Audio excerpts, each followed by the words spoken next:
Story going round right now concerning His Majesty King Charles, his youngest son Prince Harry, and of course his wife, the former actress Meghan Markle. And it's a picture painted one of sort of solidarity, unity, moving forward, all of that sort of stuff, you know. But how true is this story? As ever, let me explain. Hi, good morning, Neil Sean here in the very heart of London. Nice to have your company today as ever. Lovely to see you all. Now, I also might point out, thank you for your very kind comments regarding the e-scooters, hoverboards, bicycles menace. You know, a lot of people were saying they agree with me, a lot of people saying they disagree.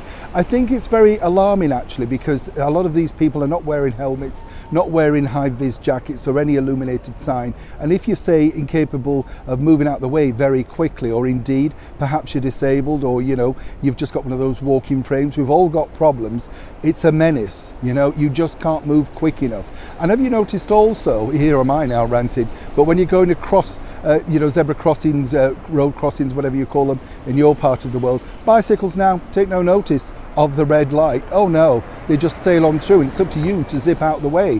What if you can't? That was the point of the video, so thanks as ever for getting involved in that. Back as ever though to your breaking roll story of the day. This story really came from this particular, one might say, planted piece within the media. It's all about how apparently His Majesty King Charles was, shall we say, pleased with the fact that he felt there was some flutters of hope within, of course, his youngest son and his wife Meghan Markle when they came over here for the late monarch's funeral. Very sad time for everybody, as I've said many times before. And you've got to remember that emotions were running high, obviously, for King Charles. I mean, you could see the absolute, sort of sadness etched on his face, as you could with the Princess Royal, Princess Anne. Everybody, in fact, was so upset.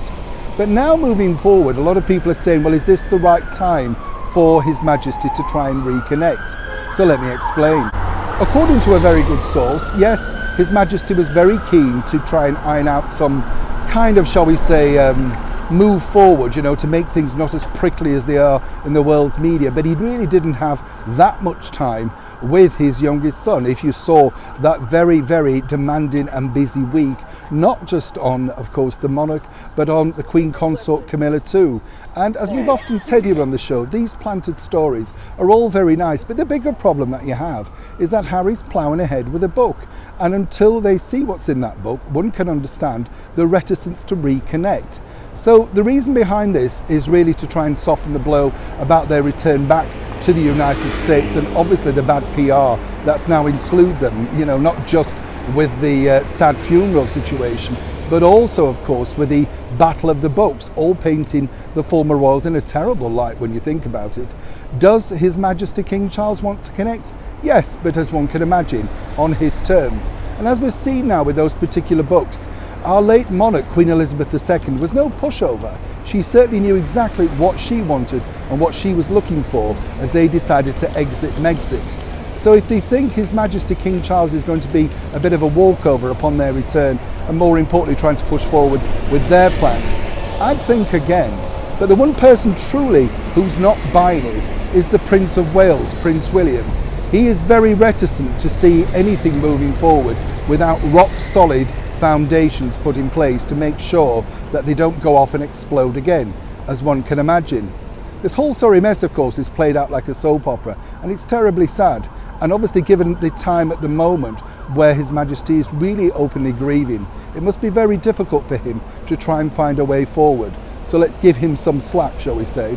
But as for Harry and Meghan, it's very difficult, isn't it? Because as Prince William has told a very good source, he wants to move on, he'd like to draw a line under things, but truly, can he trust them? Neil Sean in the very heart of London.